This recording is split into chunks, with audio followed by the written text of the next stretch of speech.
Uh, the day of Eid is a very important day for us as Muslims. And it is one of those days which we have to make sure that we plan for it. You know, the one in Ramadan, we tend to prepare a lot for the one in Shawwal, the Eid al-Fitr, because we are going through Ramadan, we're seeing each other up to the day before the Eid. You know, we're interacting in the masjid and we're doing ibadah, we're making itikaf, and so we all are like very, very charged up and looking forward to the day of Eid when we don't have to fast. And so that day of Eid, the Eid al-Fitr, gets looked forward to, and a lot of preparation goes into the Eid al-Fitr. A lot of times, the Eid al-Adha, which is called the Greater Eid, gets overlooked. People go to work, they don't really think of it as a day to even take time off from work. And they treat it like if it's a Cinderella Eid, you know, and because it comes when we are not involved in any real form of worship or anything. So you will have people that say, oh no, is Eid tomorrow? Is Eid next week? You know, it creeps up on you.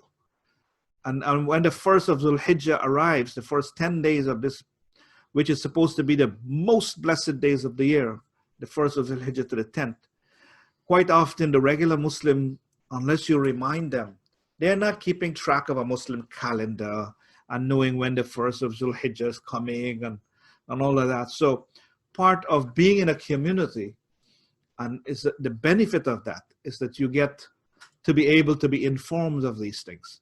You know, when you are not connected to the community, then, you know, the days and the years goes by. You know, I've had many times somebody call me up and says, when Ramadan started? I say, actually, brother, Ramadan is finished.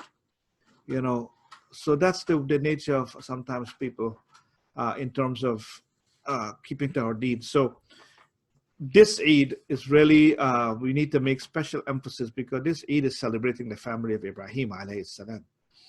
And it's talking about the sacrifice and the importance of demonstrating what obedience to Allah means.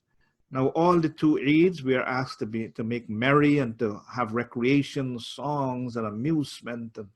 And so we must make it really special, especially in this COVID environment when our kids are so housed up and are, you know, stressed out. Everybody's stressed out. And so we are looking for a chance to, like, you know, have a nice time. So here is Eid. So don't hold back, you know, don't hold back in terms of this Eid. If it's possible, have a Zoom meeting with your family, you know, where you could catch up on old times and talk, you know, organize food, you know, don't just, even though we're not inviting people physically to our homes, it doesn't mean we can't cook some nice food. Make sure you have good toys if your kids are at that age that they can, you know, feel the specialness of Eid. And even in terms of sharing and charity, you know, if you can afford to, it's a really nice gesture to cook some food, put them in boxes, you know, and surprise your garbage collector, surprise your post guy, you know, postman comes, you know, and you have some food for them to share out. Surprise your neighbor, you know, go surprise the cashier at Walmart, you know, and share some food out, or a healthcare worker. You know, it's a wonderful time to show that we care and to, you know, exhibit that beautiful quality of sharing on the day of Eid. So if you have the wherewithal, you know, to do something like that, you know, that will also be a wonderful thing to do. It is a day of forgiveness, both asking Allah to forgive us, but it's also a day for us to make sure that if we have issues with anyone, you know, you don't want to have the Eid reach you with that situation where there's still tenseness between you and your brother, you and your sister, you and your aunt, you and your uncle, you and your cousin. You know, anytime we have those kind of tension, you have to make sure that you are doing the best you can to try to resolve it. Sometimes the other person don't really want to fix it, but that is fine. As long as you have convinced yourself you have made all the effort that you can to reconcile and to try to go out of your way. It doesn't matter who started the fight or the issue or the argument or the conflict. What is important is for you to recognize, I need Allah to forgive me, so I'm also should be the bigger person and ask for forgiveness.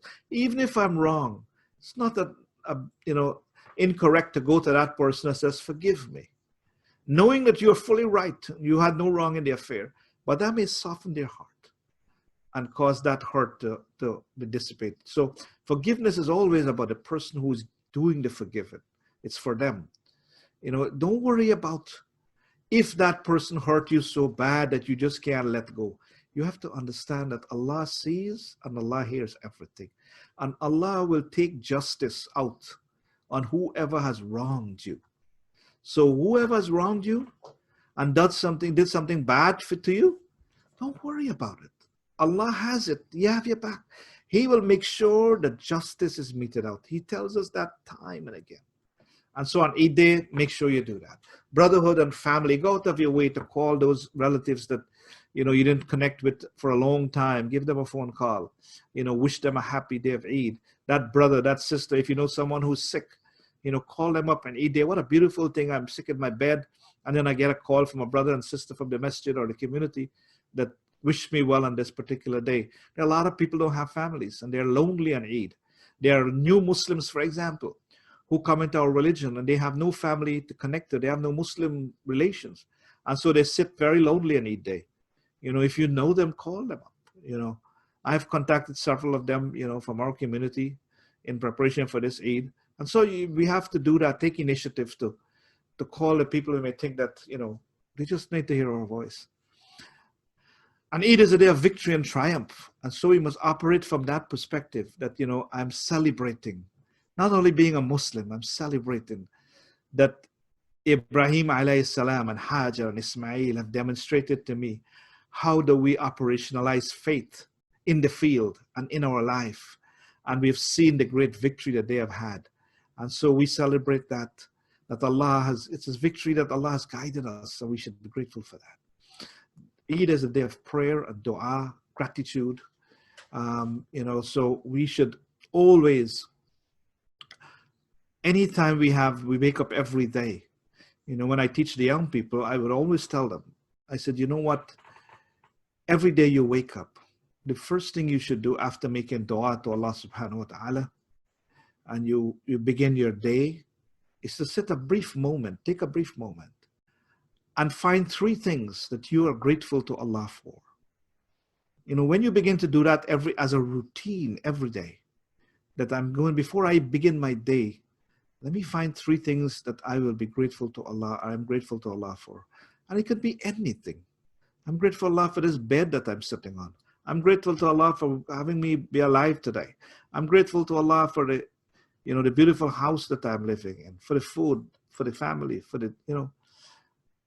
because there's a strange thing that happens when you begin to express gratitude to Allah on a consistent basis.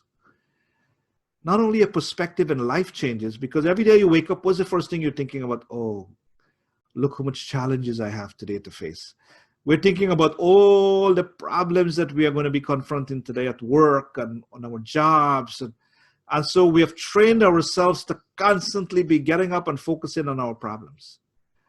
And then that makes us very, very miserable. Whereas if you just take a brief moment and says, you know what am I grateful for? It changes your perspective in terms of how you approach your day. And Allah has said, لَإِن شَكَرْتُمْ لَأَزِيدَنَّكُمْ, that if you consistently show gratitude to Allah, Allah says, I will give you more. And He left it open. He didn't say more of what. Allah says, I will increase you. I will multiply whatever of goodness that I have given you so far. I'm going to increase it. And so developing this attitude of gratitude every day we wake up is part of what the believer does. And at the night, if you're able to just express gratitude for the day that you just spent, and thank Allah for allowing you to spend such a beautiful day. And then love, we must show love to each other. And the way you do that is to slowly sometimes put the other person as a priority over you. We're told, لا يؤمن أحدكم حتى يحب لأخيه ما يحب لنفسه, that you will never attain true faith, true iman, unless you love for your brother as you love for yourself, unless you love for your sister what you love for yourself. This is our religion. It is linked with faith, that the people of faith, they love for their brothers and sisters what they love for themselves. And so on this day, when we are about to celebrate Eid, I want to mention these few points to you.